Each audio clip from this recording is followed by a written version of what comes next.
Like comments করছেন আপনি, সেটা আমি দেখি। শেয়ারটাও তবে থাকবে কেন বাকি? সাবস্ক্রাইব করে আপন করুন, হবেন আপনি আজকে লাকি। নমস্কার বন্ধুরা, সবাই কেমন আছেন? আশা করি খুবই ভালো আছেন। আজকে তিনি হলেন যিনি আমাদের সবার পরিচিত মন্দাকিনী। হ্যাঁ বন্ধুরা, আজকে মন্দাকিনী সম্পর্কে একটু আলোচনা করব।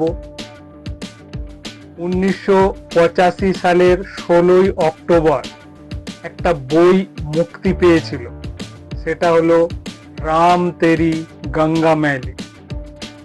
দুর্ধর্ষ বই, রাজ কাপুর দ্বারা পরিচালিত এই বই রাম তেরি গঙ্গা ম্যালি।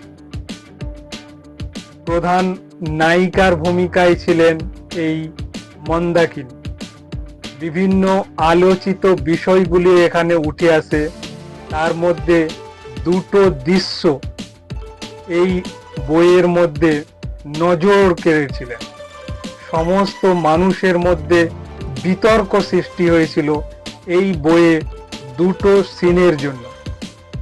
একটা হলো স্বচ্ছ সাদা শাড়িতে স্নান করার একটা দৃশ্য, এবং 2 নম্বর হলো ট্রেনের মধ্যে একটা বিশেষ দৃশ্য।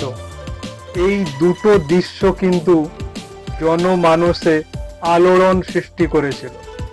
এই চলচ্চিত্রের মধ্যে যে দুটো বিশেষ দৃশ্য ছিল, সেই দুটো বিশেষ দৃশ্যতে মন্দাকিনী কি কোনো লজ্জিত বোধ করেছিল তখন, নাকি সে স্বাভাবিকভাবেই এই দৃশ্যটি করেছিল, সেটাও আপনাদের জানাবো। এবং শেষে মন্দাকিনী কোথায় চলে গেলেন তাকে আর খুঁজে পাওয়া গেল না এক সময়। কার সঙ্গে তিনি চলে গেলেন এবং কোথায় চলে গেলেন সেইগুলোও কিন্তু এখানে বর্ণনা করব। আপনারা প্লিজ এখানে ধৈর্য ধরে একটু থাকবেন এবং সম্পূর্ণ ভিডিওটি দেখুন। দারুণ ভিডিও হতে চলেছে আজকের ভিডিওটি। প্লিজ আপনারা কোথাও যাবেন না, স্কিপ করবেন না, তাহলে কিন্তু এই মন্দাকিনী সম্পর্কে কিছুই জানতে পারবেন না। অতএব আপনারা স্টিল ভাবে সম্পূর্ণ ভিডিওটি দেখতে থাকুন। তখনকার যুগে, বিশেষ করে 80-র দশকে, এই রকম যে দুটো দৃশ্য চলচ্চিত্রের মধ্যে, এটা কিন্তু ভাবা যায় না। তো মন্দাকিনী তিনি কিন্তু বলেছিলেন যে দৃশ্যগুলো আমি দেখেছি সেই দৃশ্যগুলো কিন্তু একেবারে ন্যাচারাল এবং এর মধ্যে পবিত্রতায় ভরপুর আছে। আমি কিন্তু সাহসিকতার পরিচয় দিয়েছি, এবং রাজ কাপুর এই রাম তেরি গঙ্গা ম্যালি যে চলচ্চিত্র, এই চলচ্চিত্রের জন্য কিন্তু নতুন মুখ খুঁজছিলেন। তাই এই মন্দাকিনীকে কিন্তু নতুন মুখ হিসাবে পেয়ে গিয়েছেন রাজ কাপুর। এই জায়গায় কিন্তু পদ্মিনী কোলাপুরীর অভিনয় করার কথা ছিল। 45 দিনের কিন্তু শুটিং হয়ে গিয়েছিল। এদিকে মন্দাকিনী বলছেন যে রাজ কাপুর একটা নতুন মুখের খোঁজে ছিলেন, তাই আমার মতো একজন নায়িকাকে পেয়ে গেছেন, আর আমি সেখানে অভিনয়ের জন্য একেবারেই রাজি হয়ে গিয়েছি। এই মন্দাকিনী সম্পর্কে অনেক তথ্য আপনাদের দেবো, প্লিজ সম্পূর্ণ ভিডিও জুড়ে থাকবেন, খুবই ভালো লাগবে মন্দাকিনী সম্পর্কে এই ভিডিও। মন্দাকিনীর জন্ম 1963 সালের 30শে জুলাই উত্তরপ্রদেশের মিরাটে তিনি জন্মগ্রহণ করেন। তিনি ইয়াসমিন জোসেফ নামেও পরিচিত।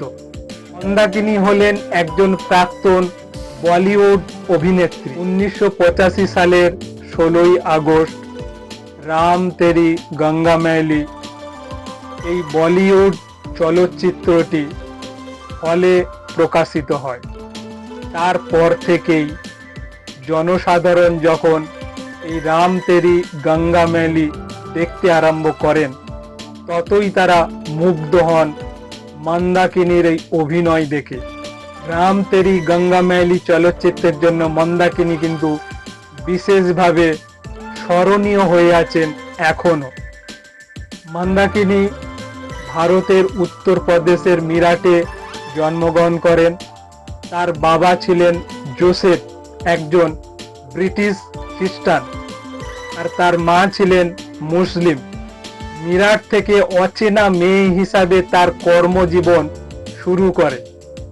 ইয়াসমিন জোসেফ কমপক্ষে 3 জন চলচ্চিত্র নির্মাতার অভিনয় প্রস্তাব প্রত্যাখ্যান করে দেয়।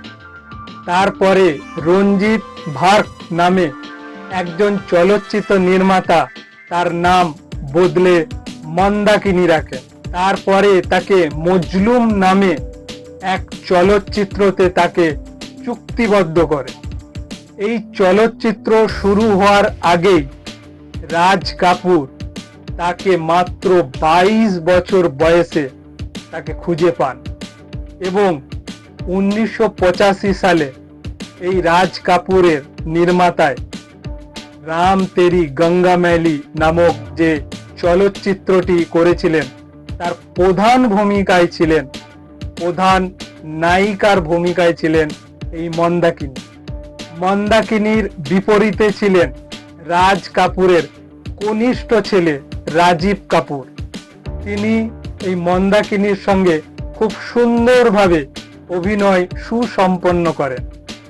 এই চলচ্চিত্রটি অর্থাৎ রাম তেরি গঙ্গা ম্যালি যে হিন্দি চলচ্চিত্র, এই চলচ্চিত্রটি খুব জনপ্রিয় একটা চলচ্চিত্র ছিল এবং এই চলচ্চিত্রে অভিনয় দক্ষতার জন্য মন্দাকিনী ফিল্মফেয়ার পুরস্কার জয়লাভ করেন।